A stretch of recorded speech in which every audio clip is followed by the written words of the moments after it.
केवल दसवीं, चाहे उजाला की हो चाहे अंधेरे की। कौन से महादेव का नाम लेना है? श्रम्भेश्वर महादेव। व्यक्ति चिड़चिड़ करता है, क्रोध करता है, गुस्सा करता है, और महाराज शंकर भगवान का श्रम्भेश्वर महादेव का नाम लेकर 31 बेलपत्र, जिस व्यक्ति को क्रोध आता है उस व्यक्ति का स्मरण कर कर आखा चावल मतलब सेके चावल के साथ एक एक बेलपत्र 31 बेलपत्र कर कर शिव जी के शिवलिंग पर समर्पित करी जाती है, मात्र दसवीं की तिथि के लिए। केवल दसवीं, चाहे उजाला की हो चाहे अंधेरे की। कौन से महादेव का नाम लेना है? श्रम्भेश्वर महादेव। छोटे छोटे बच्चे रहते हैं, कुछ कुछ बच्चों को माता जबरदस्ती के भोजन कराती है, खिलाती है, ठोकती, मारती, खिलाती है। कुछ कुछ बच्चे ऐसे रहते हैं वो कुछ खा ही नहीं पाते, मुख में दो और वॉमिटिंग कर देते हैं, उल्टी कर देते हैं। ऐसे बच्चों के लिए या जिस व्यक्ति को भोजन पचता नहीं और उधर में एसिडिटी रहती हो और जलन टाइप की होती हो, उसके लिए भी श्रम्भेश्वर महादेव का स्मरण है। सुंदर व्याख्यान वर्णन किया है। श्रम्भेश्वर महादेव के ठीक सामने अर्थात भगवान शंकर के किसी भी शिवलिंग के सामने एक तांबे के लोटे में जल रख लीजिए, और जल के अंदर 3 बेलपत्र डाल दीजिए, एक पीपल का पत्ता डाल दीजिए, शमी के 11 पत्ते कलश को छुआकर शंकर भगवान के शिवलिंग पर श्रम्भेश्वर महादेव के नाम से चढ़ा दीजिए।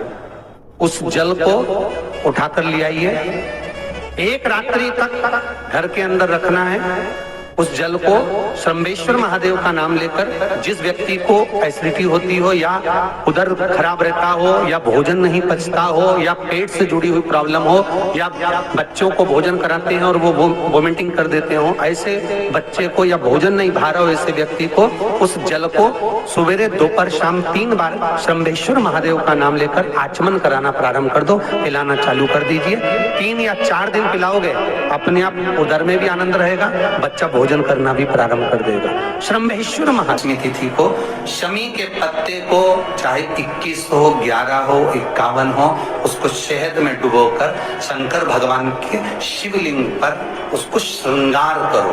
केवल चढ़ाना नहीं है, जब शहद में डूब जाएगा तो वो चिपक जाएगा। शिव का श्रृंगार क्या होगा इससे? तो लिंग पुराण कहती है, नर्मदा पुराण कहती है, शंकर का जब हम शमी के पत्ते को शहद में डुबोकर श्रृंगार करते हैं, शंकर कहते हैं इसने मेरा श्रृंगार करा है तो क्यों ना मैं भी इसका धन का श्रृंगार कर कर इसको कर से मुक्त कर दूं, तब कर जाचू, तब करते इससे मुक्ति हो। तो दसवीं, चाहे उजाले की कर लो चाहे अंधेरी की कर लो, एक ही बार करना है। दसवीं, एकादशी और द्वादशी, इन 3 तिथियों पर एक रोटी में थोड़ा सा मीठा रखकर सोम पितृ का नाम लेकर यदि गाय को खिला दिया जाता है तो अगर कोई पूर्वज प्रेत योनि में भी पड़ा हुआ होता है, भटक रहा होता है, जिसको पिंड नहीं मिला, जो अचानक मर गया होता है, अधोगति में चले गया होता है, उस जीव की मुक्ति दसवीं, एकादशी और द्वादशी 3 दिन सोम पितृ का नाम लेकर रोटी में, पूरी में मीठा रखकर अगर गाय को खिला दिया जाता है ये 3 दिन तक, तो वो पितृ कभी भटकते नहीं है, उनको मुक्ति प्राप्त हो जाती है, मोक्ष।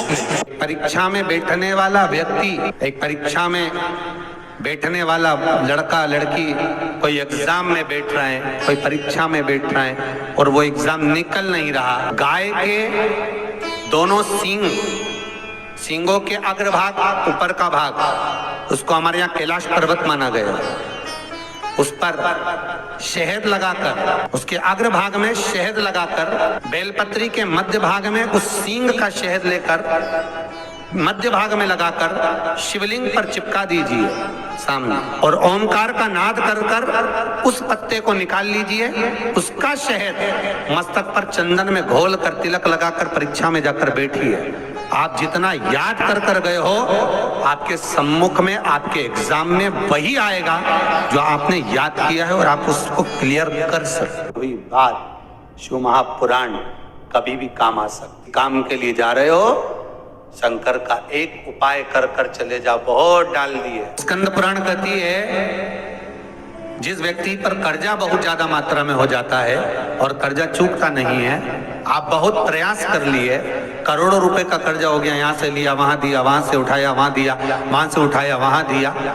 तो निवेदन है, कभी मौका लगे कर्जा मुक्ति के लिए सारे वृक्षों में अगर कोई श्रेष्ठ वृक्ष माना गया है तो वो वट का वृक्ष माना गया। इसलिए प्रशासनिक कार्य के लिए, मानसिक टेंशन में, परेशानियों में वटकेश्वर महादेव का स्मरण किया जाए।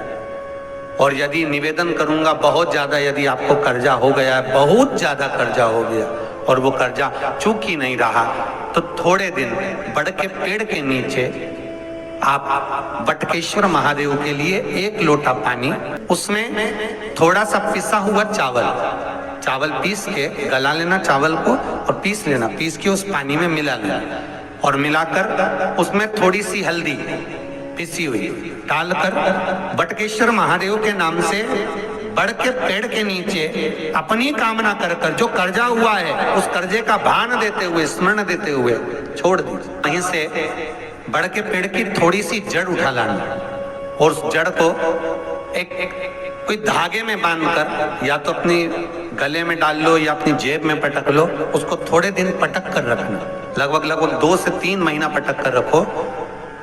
वो जड़ जैसे बड़ का पेड़ विस्तार होता है, पानी गिरे ना गिरे, जल वृष्टि हो ना हो, गर्मी पड़े ना पड़े, उसको कोई फर्क नहीं पड़ता। बड़ का वृक्ष आप रूप फैलता जाता, उसकी जड़ें अपने आप प्रबल होती है। उसी तरह ये वटकेश्वर महादेव कहीं से भी अगर जड़ आपके पास में रखी है 1 महीना, 2 महीना, 3 महीना तक, तो ये जड़ अपने आप लक्ष्मी को पकड़कर खींच कर लाती है और कर्जे से मुक्त कर देती है। वटकेश्वर महादेव का स्मरण सुख का देना हो।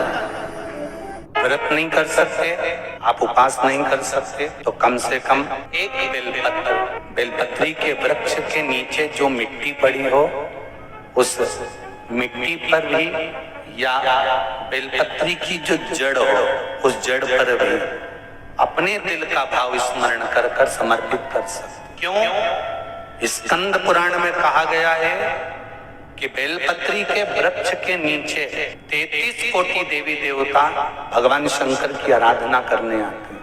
जैसे श्रावण के महीने में पार्वती और माँ गंगा, ये दोनों शिव की आराधना करने के, गंगा भी हिमालय राज की बेटी है और माता पार्वती भी हिमालय राज की बेटी। उन्होंने हिमालय राज से केवल 2 चीजें ली हैं, एक गंगा को लिया और एक पार्वती को। दोनों को बड़ी विचित्रता में लिया। गंगा को मस्तक पर चढ़ाया, गंगा को मस्तक पर बिठाया और हिमालय राज की एक बेटी को अपनी गोदी में बिठाया। पार्वती को भगवान गोदी में, एक को मस्तक पर। एक घर की नारी का सम्मान कैसे होता है, ये शंकर जी की कथा वर्णन करता। आप में से कितने लोग हैं जो शंकर जी के मंदिर जाते हैं? जरा हाथ उठाओ। सभी जाते हो? शिव मंदिर में जाकर देखना, शंकर भगवान नीचे होंगे, पार्वती जी ऊंची होंगी। बोलो सही है कि गलत है? शिव जमीन पर बैठे हैं, फर्श पर बैठे हैं, शिवलिंग नीचे रखा है और पार्वती जी का स्थान या तो दीवार पर ऊंचा। चलो कहीं मत जाओ, उज्जैन महाकाल को देख लो, काशी में देख लो, सोमनाथ में देख लो, मल्लिकार्जुन में देख लो, त्र्यंबकेश्वर में देख लो, भीमा शंकर में देख लो, नागेश्वर में जाकर देख लीजिए, बैद्यनाथ जी में जाकर देख लीजिए, परली में जाकर देख लीजिए, केदार में जाकर देख लीजिए। शंकर भगवान का शिवलिंग नीचे मिलेगा और पार्वती ऊंची स्थान पर बैठी हुई मिलेगी। वो शंकर भगवान की कथा कहती है। भगवान ब्रह्मा जी का कथा देख लो, ब्रह्मा जी का स्वरूप देख लो। ब्रह्मा जी ने ब्रह्माणी को पास में बिठाया है, भगवान विष्णु ने लक्ष्मी जी को चरणों में बिठाया है, इंद्र ने इंद्राणी को पास में बिठाया है, सारे देवताओं ने अपनी अपनी धर्म पत्नी को पास में बिठाया। और केवल देवाधिदेव महादेव एक ऐसे हैं जिन्होंने अपनी धर्म पत्नी को ऊंचे स्थान पर बिठाया कि नारी का आदर करोगे तो जिंदगी में तुम भी आगे बढ़ते चले। नारी का सम्मान करना सीखो। शंकर भगवान की कथा कहती है हम भले अर्धांगिनी है पर उसका सम्मान, उसका आदर, उसका सत्कार होना। तो दोस्तों, वीडियो आपको अच्छी लगी हो तो वीडियो को लाइक करें, चैनल को सब्सक्राइब करें, हमारी वीडियो को शेयर करना बिल्कुल भी ना भूलें। मैं आपसे मिलती हूँ अगले वीडियो में, तो तब तक के लिए अपना ध्यान रखिए और खुश रहिए। धन्यवाद।